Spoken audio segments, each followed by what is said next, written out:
So okay student, before starting the fourth chapter, that is motion in a plane, we will discuss about vectors. Now what do we mean by vectors? We have two types of quantities, scalar quantities and vector quantities. Scalar quantities are those which require only magnitude for their specification, okay? And they need no direction. Direction is not needed to explain any scalar quantity, we only need magnitude. On the other hand, if we talk about vector quantity, we need magnitude as well as direction for the explanation of vector quantities. We need magnitude as well as direction. Scalar quantity, for example, we have mass, distance. We don't need any direction while talking about mass. But if we talk about velocity, if we talk about displacement, we need to specify the direction.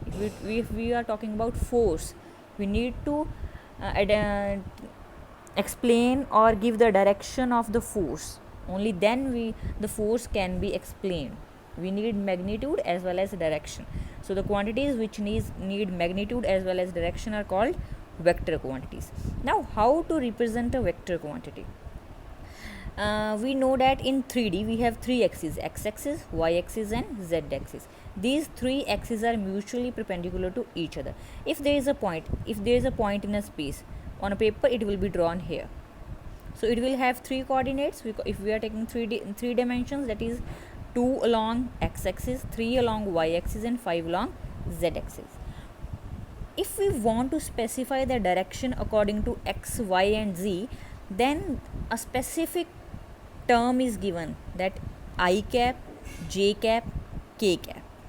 I cap shows the direction along x-axis, j cap shows the direction along y-axis and k cap shows the direction along z-axis. So when we represent a vector, for example we are taking a position vector or some other vector, if we want to specify their direction along with their magnitude along each axis, then it will be written like this: 2i cap plus 3j cap plus 5k cap. It means the value 2 is along x-axis because I cap is written along with it, and value 3 is taken along y-axis because j is written beside it, and k cap is showing the value of on z-axis.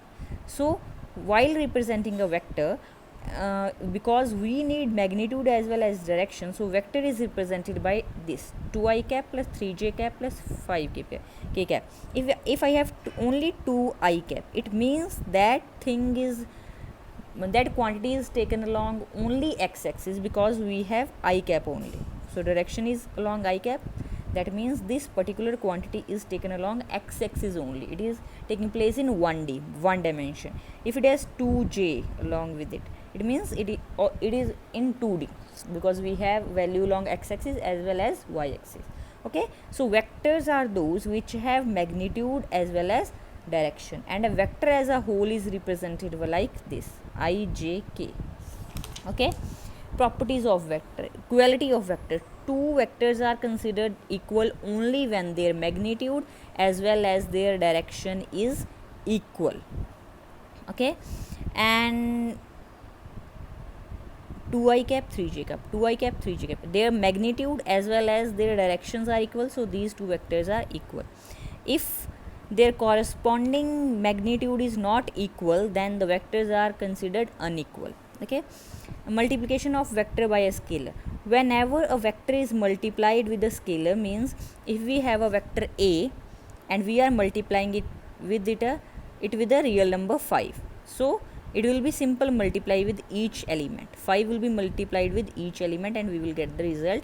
This is the multiplication of vector with a scalar quantity, or we can say real number. It is a simple multiplication as we multiply any linear equation or quadratic equation. It is just like that. Then addition of vector. This is it follows the addition rule that we have in scalar quantities while doing the addition part, but the difference here is that whenever we add the two vectors, the I component will be added with I component and j component will be added with j component. 2 will be added with 5, that is 7i, and 3 will be added with 2 because the components of I will be added with I only, and component of j will be added with j only. And if we would have another, that is k cap plus 5k cap, then we would have added these two terms like this, 6k, means each component of I, j or k cap will be added with the corresponding number. Same with the subtraction. If we have I cap component, that will be subtracted from the I cap only, and j cap will be subtracted from the j cap. We cannot subtract them. I cap component cannot be subtracted from j cap. Okay. Null vector. If the vector doesn't have any value, that is called null vector, means its value is 0. Okay, so these were the simple things that we consider in vectors. Now multiplication of two vectors. Multiplication of two vectors can be done in two ways: scalar product, vector product. In a scalar product, the result is scalar quantity. While doing the vector product, the result will be a vector quantity. If we have a if we want to find a scalar product, we have two vectors, x1, x2, x3 are their magnitude, and I, j, k are showing the directions on x-axis, y-axis and z-axis. We have two vectors.